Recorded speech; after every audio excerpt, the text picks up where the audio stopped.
सर्वांना नमस्कार. Contract marriage अभय दीक्षा या कथेचे 8 भाग यापूर्वीच अपलोड केलेले आहेत.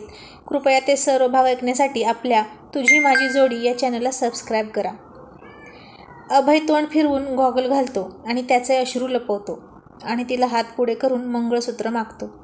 ती त्याच्या हातात तिच्या जवळचं मंगळसूत्र देते आणि तो ते खालच्या खिशात न ठेवता शर्टच्या खिशात हृदयाजवळ ठेवतो. आता पुढे अभयची गाडी मीतच्या घरासमोर असते. दीक्षा अभयचा निरोप घेत असते. त्याने त्याच्या डोळ्यांचा काळा गॉगल अजूनही काढलेला नसतो.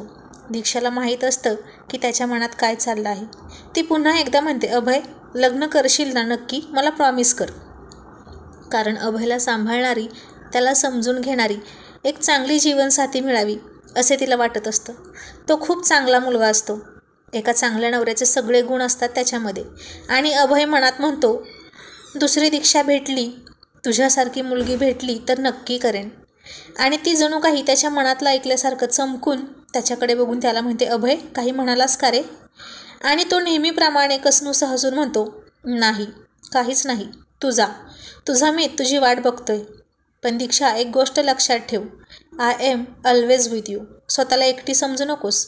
जरी आपलं काहीच नातं नसलं तरी आपण फ्रेंड्स आहोत, हो ना? आणि दीक्षा त्याच्याकडे वेड्यासारखी मान तिरकी करून बघत म्हणते, फक्त फ्रेंड्स? हो, मग आणखी काय? आता तू मीतशी लग्न करशील ना?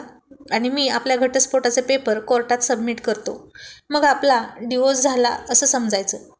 मग आपण फक्त फ्रेंड्स असू, हो ना? आणि दीक्षा म्हणते, म्हणजे पेपरवर सही केली की डिवोर्स झाला असं नसतं का? आणि अभय म्हणतो, तसं नसतं अगं. ते पेपर कोर्टात सबमिट करावे लागतात. मगच कोर्ट आपण लिगली नवरा बायको नाही यावर शिक्कामोर्तब करतं. मग दोघांचा कायद्याने एकमेकांवरचा हक्क संपला. आणि दीक्षा पुन्हा वेड्यासारखी त्याला प्रश्न विचारते, आणि मनाने? अभय, कायद्याने नातं संपलं तरी मनाचं मनाशी जे नातं असतं ते असं सही करून तोडता येतं? त्याचं उत्तर आता दोघांनाही माहीत असतं. जर वरच्या कोर्टातच त्यांची गाठ बांधली असेल तर खालच्या कोर्टाने त्यांचं नातं संपवून उपयोग आहे का? पण ह्या दोघांना ते कोण सांगणार? फक्त एकमेकांविषयीच्या भावना मनात दाबून होते. ते दोघे बोलत होते आणि मीत तिरक्या नजरेने त्यांच्याकडे बघत होता. मग दीक्षा म्हणते, एक विचारू अभय, तू आत्तापर्यंत ती फाईल सबमिट का केली नव्हती? आणि अभय म्हणाला, तू माझी जबाबदारी होतीस. तुला मीत भेटेपर्यंत आपलं कॉन्ट्रॅक्ट संपणार नव्हतं. तू तुझी कमिटमेंट पूर्ण करत होतीस, पण माझी अजून पूर्ण झाली नव्हती. ती आत्ता पूर्ण झाली असं समजतो मी तुला असाच सोडणार नव्हतो. ती शांत होते आणि अभय गॉगलमधूनच तिच्या डोळ्यात पाहून म्हणतो, दीक्षा, करू ना फाईल सबमिट? आणि ती गोंधळते.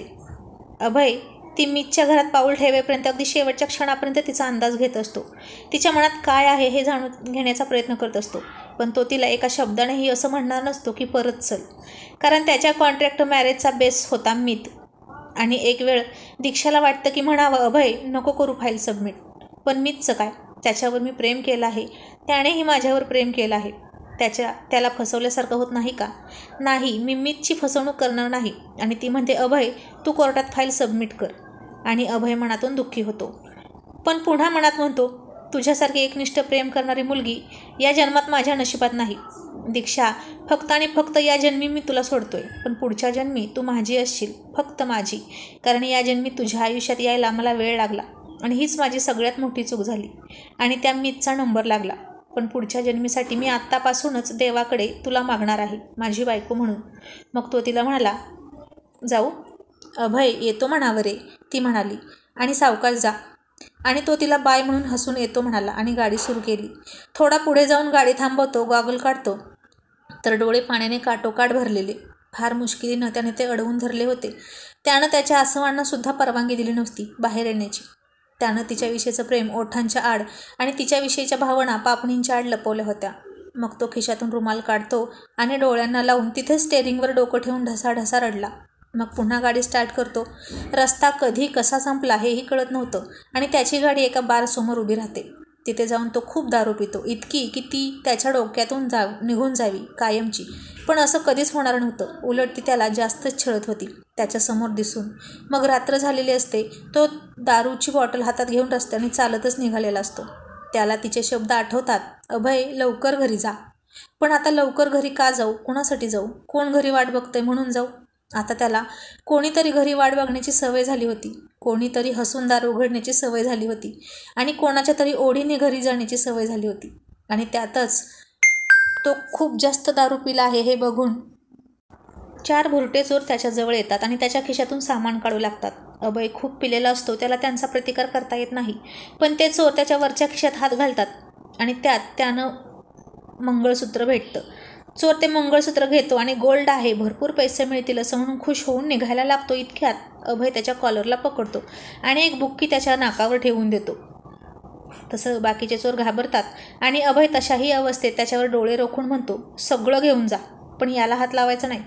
तसे ते चोर डोकं खाजवतच त्याच्या खिशातले पैसे घेऊन तिथून पळ काढतात.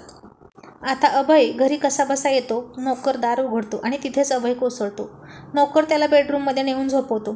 त्याची ही अवस्था त्यालाही बघवत नाही. दीक्षा घरी आल्यापासून अभयने दारू पिऊन घरी येणं बंद केलं होतं. सिगारेटही कमी झाली होती. उशिरा तर तो क्वचितच यायचा. आता सकाळ झालेली असते. अभय खूप उशिरा उठतो. घड्याळात बघतो, त्याच्या नाश्त्याची वेळ झाली होती आणि त्याला वाटतं की आज दीक्षाने माझ्यासाठी इडल्या कराव्यात. खरं तर तो रोज अशीच तिची टेस्ट घ्यायचा. त्याला गंमत यायची.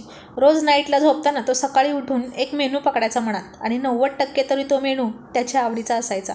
आणि आता अभय हे विसरला होता की दीक्षा घरात नाही आणि तो हसतच बाथरूममध्ये जातो आणि इकडे दीक्षा अमितच्या घरात येते.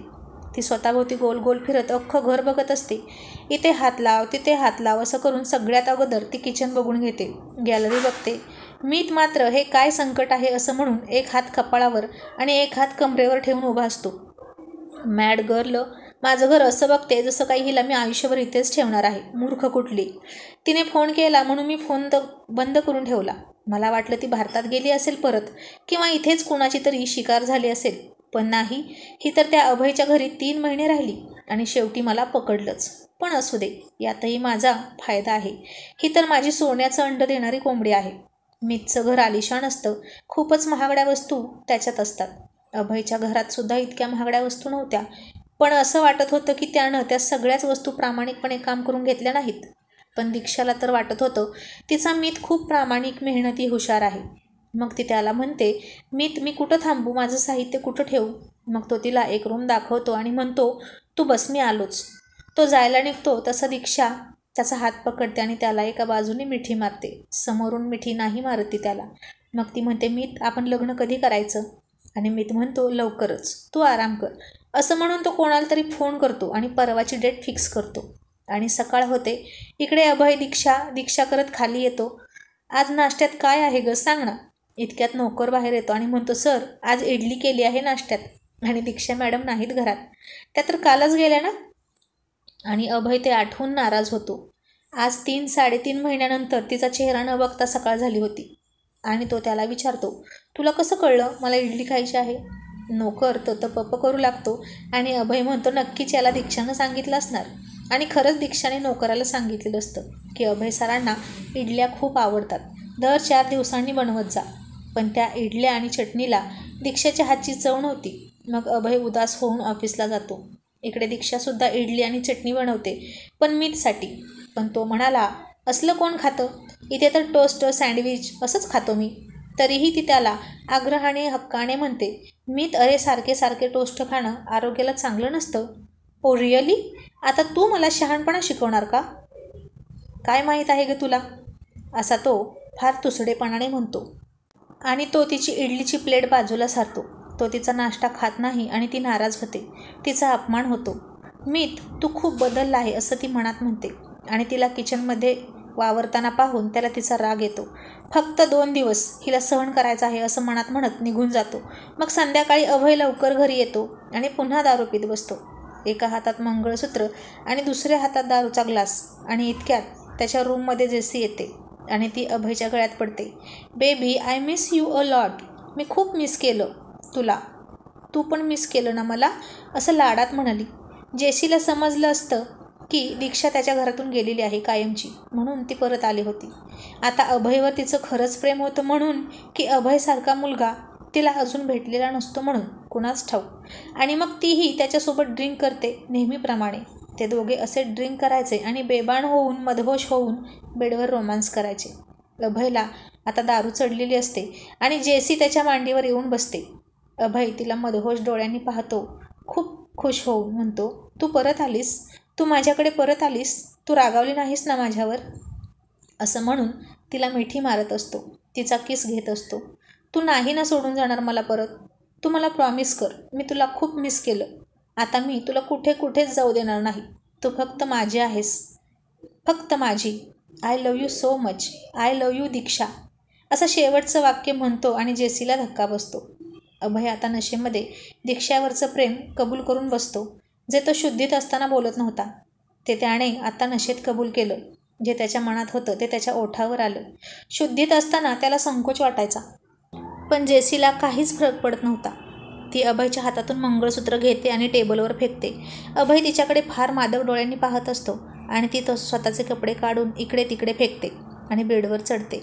त्याला ती मादकपणे इशारे करते, कमॉन अभय, ये ना, असं हसून खुणावते. आणि अभयला वाटतं दीक्षा त्याला त्या दिवशीसारखी एकरूप होण्याची मागणी करत आहे. त्या दिवशीसुद्धा ती अशीच व्याकुळ झाली होती त्याच्यासाठी, त्याच्यात सामावून जाण्यासाठी. पण त्यानं त्याची मर्यादा ओलांडली नव्हती. पण आता तो तिची इच्छा पूर्ण करणार आहे, कारण ती पुन्हा त्याच्याकडे आली आहे मिथला सोडून, असं त्याला वाटत होतं. मग अभयसुद्धा बेडवर चढतो आणि तिला मिठीत घेऊन फार डीप किस करायला लागतो.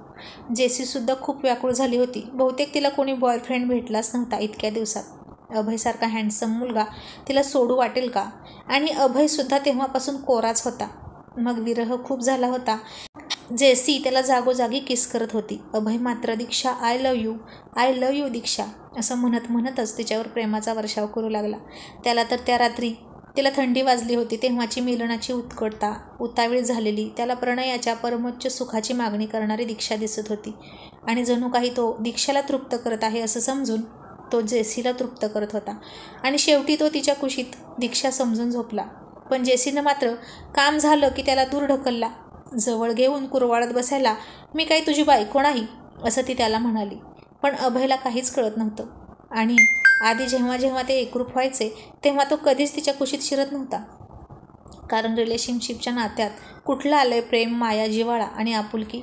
तिथे तर फक्त व्यवहार आणि पैसा. आणि आता तो दीक्षा त्याची बायको आहे असं समजून प्रेमाने लाडाने तिच्या कुशीत शिरला होता.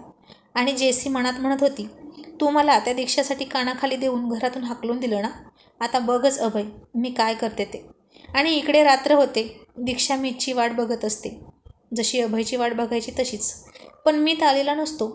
आणि त्यासोबतच अभय घरी आला असेल का, तो जेवला असेल का, असेही विचार तिच्या मनात यायचे. उद्या अभयला फोन करते असं म्हणते आणि मीत घरी येतो, तेही उशिरा, त्याच्या गर्लफ्रेंडच्या गळ्यात गळा घालूनच. आणि ते पाहून दीक्षाला फार मोठा धक्का बसतो.